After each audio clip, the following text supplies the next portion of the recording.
आप देख रहे हैं आपका अपना चैनल एएस क्लासेस और मैं अशोक शर्मा फिर हाजिर हूं लेकर एक और नया एजुकेशनल वीडियो आप लोगों के लिए। ये जो हमारा एजुकेशनल वीडियो है ये क्लास 10 सोशल साइंस के स्टूडेंट्स के लिए, जिसमें हम लोग डिस्कस कर रहे हैं उनकी एनसीईआरटी की बुक ज्योग्राफी का चैप्टर नंबर 6 मैन्युफैक्चरिंग इंडस्ट्री। इस चैप्टर से रिलेटेड कुछ प्रीवियस टॉपिक्स की वीडियो हम ऑलरेडी अपने चैनल एएस क्लासेस पर अपलोड कर चुके हैं। आज जो टॉपिक हम लोग डिस्कस करने जा रहे हैं वो हमारा टॉपिक है location of cotton industries in India and the second one is what are the problems are facing by cotton industry in India. ये दो टॉपिक्स आज हम इस वीडियो में कवर करेंगे। तो चलिए स्टार्ट करते हैं और देखते हैं बोर्ड एग्जाम में इन दोनों ही टॉपिक्स में से हमारे लिए क्या चीज इंपॉर्टेंट है। पहले तो हम देख लेते हैं, जान लेते हैं कि भाई आखिर जो हमारा फर्स्ट टॉपिक है इस टॉपिक में से किस तरीके का क्वेश्चन हमारे बोर्ड एग्जाम में आता है।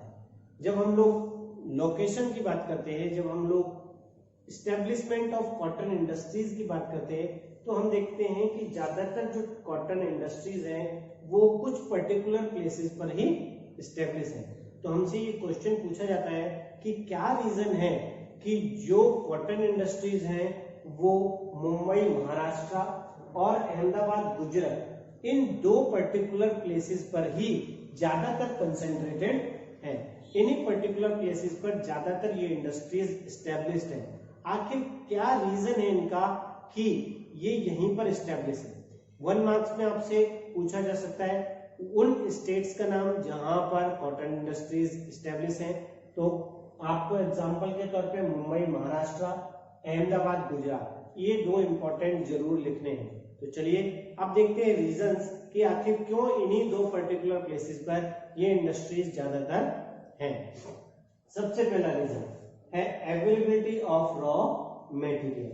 हम ये बात अच्छी तरह जानते हैं कि अहमदाबाद और मुंबई दो प्लेसेस ऐसे हैं जिनके आसपास का जो एरिया है उस आसपास के एरिया में सबसे ज्यादा कॉटन प्रोडक्शन होता है। तो हम कह सकते हैं large scale of production of cotton around these areas is the reason why most of the industries are established in Ahmedabad Gujarat and Mumbai Maharashtra.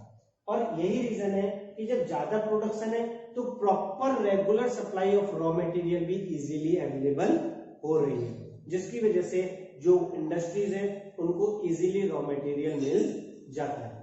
Clear. इसके बाद हम देखते हैं सेकंड फेवरेबल क्लाइमेट। जो गुजरात और मुंबई दोनों प्लेसेस ऐसे प्लेसेस हैं जहां पर हमको मॉइस्ट क्लाइमेट मिलता है। मॉइस्ट क्लाइमेट मीन जिसमें ह्यूमिडिटी ज्यादा है और कॉटन के प्रोडक्शन के लिए ये क्लाइमेट सबसे ज्यादा सूटेबल होता है, सबसे ज्यादा अच्छा होता है। इसके अलावा दूसरा रीजन ये भी है कि यहाँ पर दोनों ही प्लेसेस पर ब्लैक सॉइल मिलती है।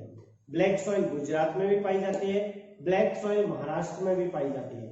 और जब कल्टीवेशन ऑफ कॉटन की बात की जाती है तो ब्लैक सॉइल से बेटर सॉइल कोई नहीं है जहां पर हम कॉटन को उगा सके। तो ये these are the conditions, these are the factors why most of the industries are established in Mumbai and Ahmedabad। ठीक है। तो क्लाइमेट में हम सॉइल के बारे में लिख सकते हैं, क्लाइमेट में हम उसके जो मॉइस्ट क्लाइमेट है उसकी कंडीशंस के बारे में लिख सकते हैं। इसके बाद हमारा जो तीसरा रीजन है वो है port facilities. Port facility means जहां से इजीली हम लोग रॉ मटेरियल या अदर थिंग्स को मंगा सकते हैं, मींस इंपोर्ट कर सकते हैं या फिर अपने फिनिश्ड गुड को यहां से एक्सपोर्ट कर सकते हैं। तो गुजरात में कांडला और महाराष्ट्र में मुंबई में हमारा मुंबई पोर्ट, ये दोनों ऐसे पोर्ट है जहां से इजीली हम लोग एक्सपोर्ट और इंपोर्ट कर सकते हैं। तो जब हमको रॉ मटेरियल मंगाना हो, जब हमको मशीनरीज मंगानी हो तो हम यहाँ से इंपोर्ट कर लेते हैं with the help of ships. और जब हमें अपने फिनिश्ड गुड्स फॉरेन कंट्रीज में भेजने हो, अदर कंट्रीज में भेजने हो तो हम इन्हीं पोर्ट्स का यूज करते हैं। तो पोर्ट फैसिलिटी भी इसको एक यूनिक प्लेस दे रही है ताकि यहाँ से इंडस्ट्रीज अपने माल को सप्लाई कर सके और रॉ मटेरियल मंगा सके। इसके बाद थर्ड है हमारा ट्रांसपोर्ट फैसिलिटीज। चाहे हम मुंबई की बात करें, चाहे हम अहमदाबाद की बात करें, ये दोनों प्लेसेस ऐसे हैं जहां सबसे अच्छी ट्रांसपोर्ट फैसिलिटी है। मींस अदर स्टेट से, अदर एरिया से कनेक्टिविटी की बात करें तो डिफरेंट मोड ऑफ ट्रांसपोर्ट जो है, मॉडर्न मोड ऑफ ट्रांसपोर्ट जो है, मॉडर्न डेवलप्ड ट्रांसपोर्ट जो है, वो सब यहाँ पर अवेलेबल है और वेल कनेक्टेड है एक दूसरे एरिया से। तो यहाँ पर इजीली लेबर जो है वो एक क्षेत्र से दूसरे क्षेत्र में जा सकती है, रॉ मटेरियल एक क्षेत्र से दूसरे क्षेत्र में सप्लाई किया जा सकता है। यही जो है वो बेनिफिशियल होता है इसके लिए, एस्टेब्लिशमेंट ऑफ इंडस्ट्रीज के लिए। हम लोग पहले ही पढ़ चुके हैं जब हमने लोकेशन की बात करी थी कि इंडस्ट्री का लोकेशन कर रहे हैं तो हमें क्या चाहिए, हमको चाहिए लेबर, हमको चाहिए कैपिटल, हमको चाहिए पावर सप्लाई, हमको चाहिए मार्केट, हमको चाहिए ट्रांसपोर्ट फैसिलिटीज। तो ये सारी की सारी चीजें हम देख रहे हैं कि वहां पर इजीली अवेलेबल है। और अपने पावर सप्लाई की बात करें तो पावर सप्लाई के मामले में भी ये दोनों ही प्लेसेस, चाहे हम मुंबई कहें चाहे हम गुजरात कहें, वहां पर सफिशिएंट पावर सप्लाई अवेलेबल है, जिसकी वजह से यहाँ पर जो इंडस्ट्रीज हैं वो रेगुलरली प्रोडक्शन कर सकती हैं, रेगुलरली प्रोडक्शन को बढ़ा सकती हैं। क्लियर? तो these are the factors which are important when we are writing the answer related to the concentration of cotton textile industry in Mumbai and Ahmedabad. ये कारण है जो हमको बोर्ड में लिखने हैं। हेडिंग्स आपके सामने हैं, आपको हेडिंग्स लिखनी है क्योंकि ये 5 मार्क्स से कम का क्वेश्चन नहीं आता है, ऑलवेज ये 5 मार्क्स का क्वेश्चन आता है। तो इसलिए सबसे पहले आपको हेडिंग्स लिखनी है। हेडिंग्स डालने के बाद उसमें सिंपली आपको 1 या 2 पॉइंट लिखने होंगे। तो फटाफट से प्यारे बच्चों इसका स्क्रीनशॉट ले लो, फिर इसके बाद डिस्कस करते हैं प्रॉब्लम्स की कॉटन टेक्सटाइल इंडस्ट्री। हो गया बच्चों? तो चलिए अब स्टार्ट करते हैं अगला नेक्स्ट टॉपिक जो है हमारा problems of cotton textile industries. ठीक है, ये क्वेश्चन भी हमारा 5 मार्क्स के क्वेश्चन में कई बार रिपीट हुआ है। तो चलिए देखते हैं कौन कौन सी हेडिंग्स हैं जो हमको लिखनी है और उनमें कौन कौन से पॉइंट्स हैं जो हम लोगों को डिस्कस करने हैं। सबसे पहला पॉइंट जो हमको लिखना है वो है ओल्ड मशीनरीज। ठीक है, पॉइंट तो आप सीक्वेंस में कोई सा भी लिख सकते हैं, लेकिन सबसे पहले हम लिखेंगे ओल्ड मशीनरीज। ओल्ड मशीनरीज क्यों? क्योंकि हमारी ज्यादातर जो कॉटन टेक्सटाइल इंडस्ट्रीज हैं ये काफी पुराने समय में एस्टेब्लिश हुई थी, यानी काफी पुराने समय में ये बिल्ड हुई थी और उस पर्टिकुलर समय से जो मशीन उसमें यूटिलाइज की जा रही है वही मशीन है, यानी उसका अपग्रेडेशन, उसमें चेंजेस नहीं हुए। यही रीजन है कि जो हमारे यहाँ की कॉटन टेक्सटाइल इंडस्ट्रीज है उसका प्रॉपर प्रोडक्शन नहीं हो पा रहा है। तो हमारा सेकंड पॉइंट उसी से रिलेटेड है, लेस प्रोडक्शन, क्योंकि ओल्ड मशीनरीज है, ओल्ड मशीनरी होने की वजह से जो प्रॉपर प्रोडक्शन आना चाहिए वो प्रोडक्शन भी नहीं आ रहा है। स्टिल आज भी हम लोग बाहर की फॉरेन कंट्रीज से जो रॉ मटेरियल है रिलेटेड टू द कॉटन, जो फिनिश्ड गुड है रिलेटेड टू द कॉटन, हम लोगों को बाहर से इंपोर्ट करना पड़ रहा है क्योंकि हमारे यहाँ की जो डिमांड है हम उस डिमांड को प्रॉपरली फुलफिल नहीं कर पा रहे हैं। ठीक है, प्रोडक्शन है बट ज्यादा प्रोडक्शन हम लोग नहीं कर पा रहे हैं। कुछ एरियाज ऐसे हैं जहां पर हमको एक्सपोर्ट करना पड़ रहा है, कुछ एरियाज ऐसे हैं जहां पर हमको इंपोर्ट करना पड़ रहा है। इसके बाद हम देखते हैं थर्ड पॉइंट। थर्ड पॉइंट में हम देखते हैं इर्रेगुलर पावर सप्लाई। कई जगह जो हमारी इंडस्ट्रीज एस्टेब्लिश है वहां पर प्रॉपर पावर सप्लाई नहीं है और कॉटन प्रोडक्शन के लिए, इसके फुल प्रोसेस के लिए रेगुलर पावर सप्लाई का होना जरूरी है, but due to the lack of power supply, irregular power supply, जो प्रोडक्शन है वो प्रॉपर नहीं हो पा रहा है। इसके अलावा अनस्किल्ड लेबर, हमारे यहाँ इस इंडस्ट्री में जो लेबर लगी हुई है वो एक्सपर्ट लेबर नहीं है, वो स्किल्ड लेबर नहीं है। ज्यादातर जो लेबर है वो अनस्किल्ड लेबर है, जिसकी वजह से जो प्रोडक्टिविटी होनी चाहिए कॉटन की वो प्रॉपर प्रोडक्टिविटी निकल कर नहीं आ रही है और हमारा जो प्रोडक्शन है वो कम हो रहा है।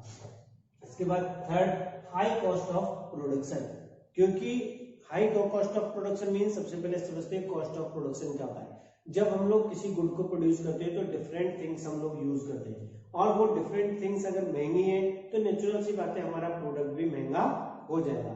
यही रीजन है हम जब बाहर से रॉ मटेरियल मंगा रहे हैं तो वो एक्सपेंसिव है, हम अनस्किल्ड लेबर के थ्रू काम करा रहे हैं वो भी हमारे लिए एक्सपेंसिव है, रेगुलर पावर सप्लाई नहीं हो पा रही है, इसकी वजह से हमारा प्रोडक्ट डिले हो रहा है, और प्रॉपर ट्रांसपोर्टेशन फैसिलिटी नहीं है जिसकी वजह से हम मार्केट तक जल्दी प्रोडक्ट नहीं पहुंच पा रहे हैं। यही सब रीजन है जिसकी वजह से जो हमारा कॉस्ट ऑफ प्रोडक्शन है वो बढ़ जाता है, और जब कॉस्ट बढ़ जाएगी तो नेचुरल सी बात है उसकी जो डिमांड है वो कम हो जाएगी।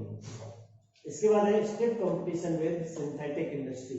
हम देख रहे हैं कि मार्केट में जो सिंथेटिक गुड्स है, मार्केट में जो सिंथेटिक फाइबर है वो बहुत ज्यादा डिमांड में आ गया है। इसके दो रीजन है, पहला तो कॉटन एक्सपेंसिव हो गया, दूसरा इसकी ड्यूरेबिलिटी भी ज्यादा नहीं होती है, और सिंथेटिक फाइबर जो है ये ड्यूरेबल भी है और लेस एक्सपेंसिव भी है। यही रीजन है कि कस्टमर्स उसकी डिमांड ज्यादा कर रहे हैं, यानी सिंथेटिक फाइबर्स की डिमांड ज्यादा कर रहे हैं, सिंथेटिक क्लॉथ्स की डिमांड ज्यादा कर रहे हैं, जिसकी वजह से इसका प्रोडक्शन जो है वो भी गिरा है, इसकी डिमांड है वो भी गिरी है। तो ये फैक्टर्स थे जिसकी वजह से हम देख रहे हैं कि प्रॉब्लम्स फेस कर रही है कॉटन इंडस्ट्रीज। अब इससे रिलेटेड अगर आपसे सॉल्यूशन पूछा जाए तो हम इन्हीं को अगर सॉल्व आउट कर लें तो यही हमारा सॉल्यूशन है। तो इसलिए अगर सॉल्यूशन से रिलेटेड क्वेश्चन आता है तो भी इन्हीं पॉइंट्सों को यूज करके आपको सॉल्यूशन लिखना है, इसलिए कोई कंफ्यूज होने की जरूरत नहीं है।